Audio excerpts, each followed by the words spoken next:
की प्रेस का क्या है पूरा? एक्चुअल ये हमारे माननीय श्री जितेंद्र प्रसाद जी के संरक्षण में हमको इटावा का ब्राह्मण चेतना परिषद का जिलाध्यक्ष नियुक्त किया गया है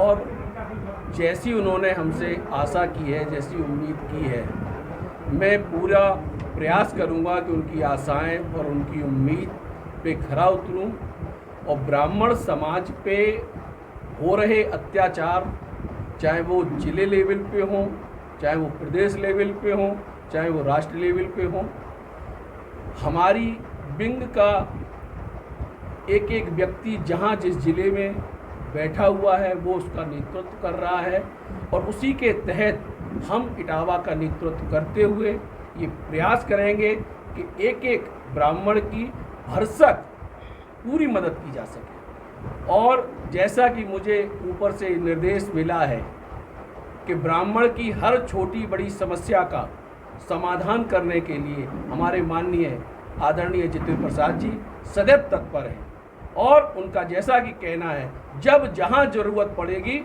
आदरणीय जितेंद्र प्रसाद जी एक एक ब्राह्मण के साथ कंधे से कंधा मिलाकर जिस तरह से ये सिर्फ ब्राह्मणों के लिए है। ब्राह्मण कहीं का भी हो, किसी भी दल का हो, वो हमारे लिए आदरणीय है, सम्माननीय है और हमारे जितने भी संगठन जिस नाम से जहां भी चल रहे हैं वो हर संगठन का एक ही लक्ष्य है कि ब्राह्मण का उत्थान होना चाहिए। आज इटावा से लेकर पूरे देश में आप देखिए, केवल अगर कहीं किसी का शोषण हो रहा है तो सिर्फ ब्राह्मण का हो रहा है। हमें तमाम दलों ने यूज एंड थ्रो समझा, उन्होंने नैपकिन बना दिया ब्राह्मण को, उसे यूज करिए और फेंक दीजिए।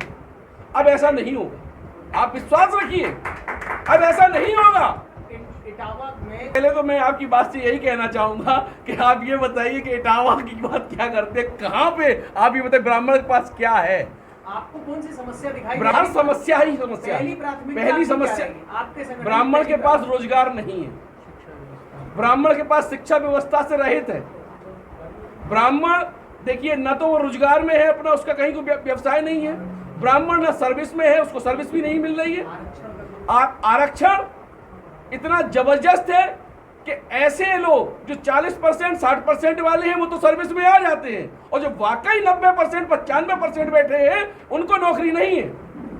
हमारा मंच, हमारे लोग, एक एक व्यक्ति ब्राह्मण के निचले हिस्से से उछले स्तर तक के साथ कंधे से कंधा मिला के खड़े हो। अच्छा, एक चीज बताइए आप, एजेंट थे इसलिए मानती है क्योंकि कभी ब्राह्मण ने कभी किसी का बुरा नहीं किया और ब्राह्मण सबके हित के लिए कार्य करता रहा।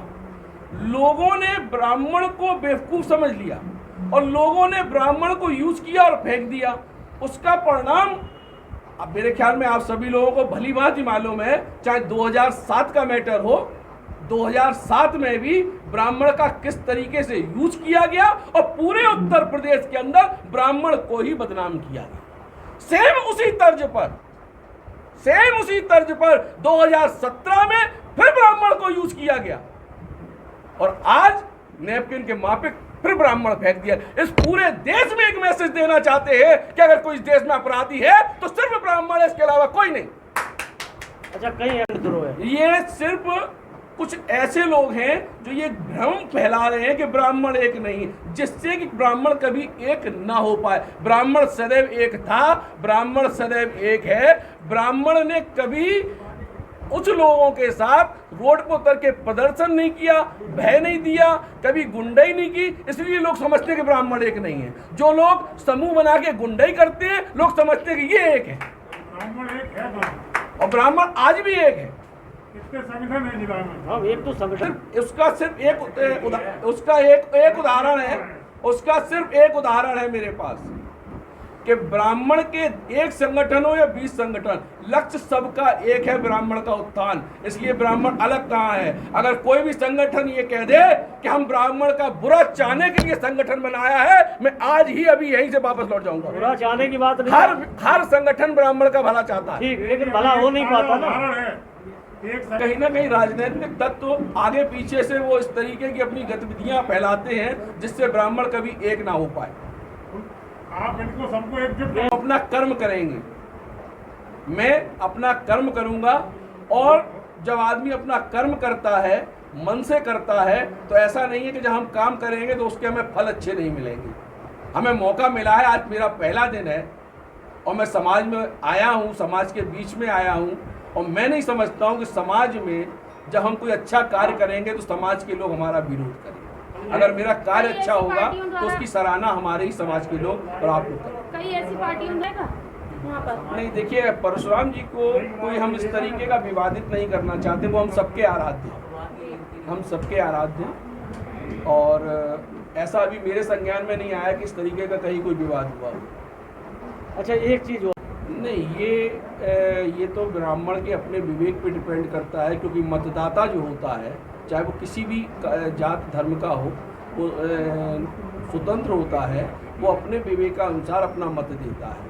और किसी के भी मत को छेड़ने का और जबरदस्ती कहीं मोटिवेट करने का किसी को अधिकार नहीं है। जबरदस्ती और वो हम भी नहीं, नहीं करेंगे। आप समझाएंगे, वो हम यूज भी एंड नहीं थ्रो करेंगे। वाली स्थिति खत्म होगी। लेकिन मैं एक बात जरूर जानता हूँ कि ब्राह्मण इस बार जो भी वोट करेगा वो बहुत अच्छा सोच के और सही निर्णय लेगा, ये मेरा वादा है आपसे।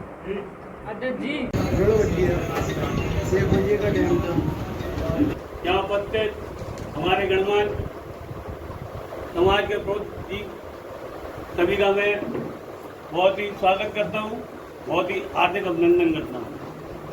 आज हम लोगों की आवाज़ हमेशा बुलंद करने वाले, हम लोगों की लड़ाई लड़ने वाले बड़े भाई प्रेम किशोर द्विवेदी जी को अरे सुपर जाओ।